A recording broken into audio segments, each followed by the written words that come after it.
their children. Trayvon's death last spring caused me to sit down to have a conversation with my own 15-year-old son, like my dad did with me. But as a father who loves his son and who is more knowing in the ways of the world, I had to do this to protect my boy.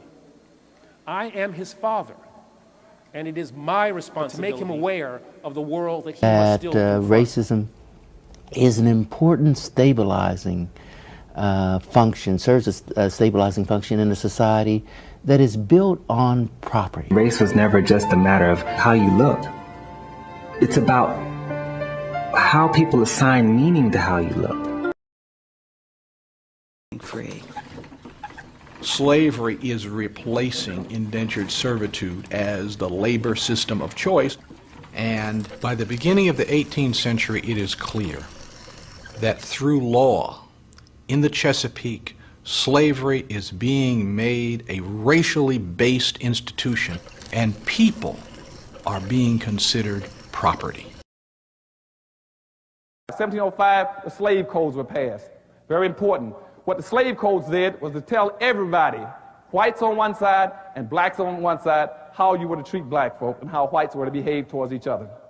It says that every white person must accept how black folk were to be treated. They must accept the public policy. And that every white institution, every white church, every white business, every white school, every white level of government, and every white individual must treat black folk in an exploited, subordinated, excluded manner. Any white person who deviated from that, he could be hurt and injured and lynched. Even whites could not deviate from that policy. And you could not, no white person could raise a black person up to make him equal to a white person. The black codes were laws passed to control and restrict and constrain the lives of the freed people, essentially rendering them bondsmen again under law. You couldn't file a deed on a slave down at the county courthouse anymore, but the reality was that in the years after the Civil War, all of the southern states passed this array of new laws which were specifically designed to intimidate African Americans out of the political process, to inhibit their ability to have economic success, and eventually to force first thousands and then eventually hundreds of thousands of African Americans back into a form of involuntary servitude. And it wasn't called slavery, but it was slavery by another name. Homer Plessy sat down in a car reserved for whites and was arrested. Because of the 14th Amendment and its Equal Protection Clause, Plessy never imagined the Supreme Court would rule against him. But it did. The court upheld his conviction in a decision which would shape race relations for half a century. In Plessy versus Ferguson, it ruled: the 14th Amendment could not have been intended to abolish distinctions based upon color or a commingling of the races. The Plessy decision introduced a new phrase into the language: separate but equal. 21 states would soon pass segregation laws under the protection of Plessy. The turn of the century saw the existence of two Americas, one white and one colored. We were not supposed to mix the races. That was the law of the land. So you had to abide by that law, or otherwise you went to jail. It was just that simple. This was the era of Jim Crow. I mean, at the end of the Civil War, you had people who were reclaiming power from freed black people. It's really at the beginning of the end of Reconstruction that we see violence and threats and intimidation beginning to assert itself to sustain racial hierarchy. White supremacy wouldn't succeed if it wasn't enforced with violence and threat and terror. This was not an act assigned to someone for committing a crime. As you've described, oftentimes people were being lynched for no criminal accusation at all. The whole North and West is populated with African Americans who fled to Detroit and Chicago and Cleveland and Los Angeles, not as people looking for opportunities, but as refugees from terror. And this narrative of racial difference, which was born in this era, that has created a presumption of guilt and dangerousness that too many young people of color are burdened with, is something that we haven't adequately addressed because we haven't talked about these issues. And in Forsyth County, Georgia, in 1912, black homes were dynamited, forcing more than 1,000 black residents of the county to flee. The pattern is eerily similar: an alleged crime against a white woman, the lynching of a black man, and the expulsion of the black community.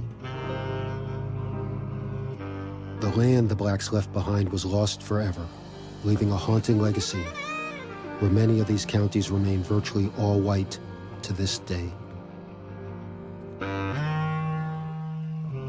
But the willingness to use race as a detour, as a change of focus away from where the real issues are.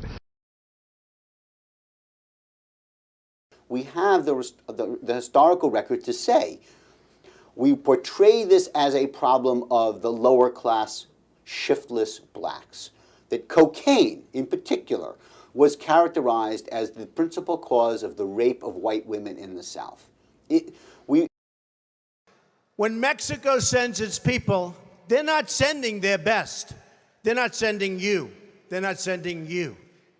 They're sending people that have lots of problems, and they're bringing those problems with us. They're bringing drugs, they're bringing crime, they're rapists, and some, I assume, are good people.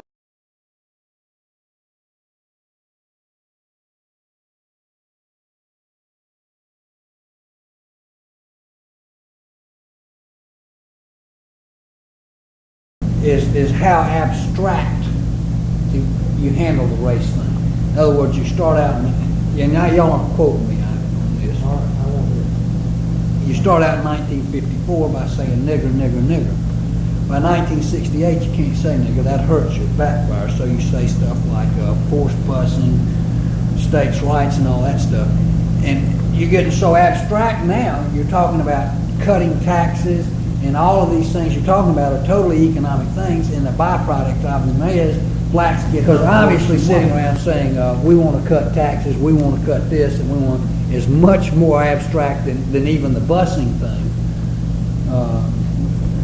and a hell of a lot more abstract than nigger nigger. But the drug war had relatively little to do with drug crime even from the outset. The drug war was launched in response to racial politics, not drug crime. The drug war was part of the Republican Party's grand strategy, often referred to as the Southern strategy, an effort to appeal to poor and working class white voters who were threatened by, felt vulnerable, threatened by the gains of the civil rights movement, particularly desegregation, busing, and affirmative action.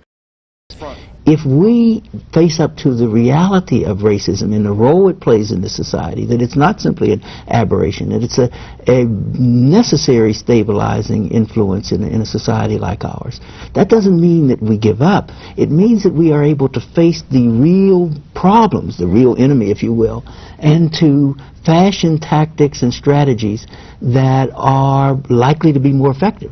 Not guaranteed, not likely even to bring about the kind of era we thought about when we sang "We Shall Overcome," but likely to be a more meaningful, lead to more meaningful endeavor than we're now engaged in. So I would say to young folks, don't be in a state of denial of the racism and sexism, but don't let that block you.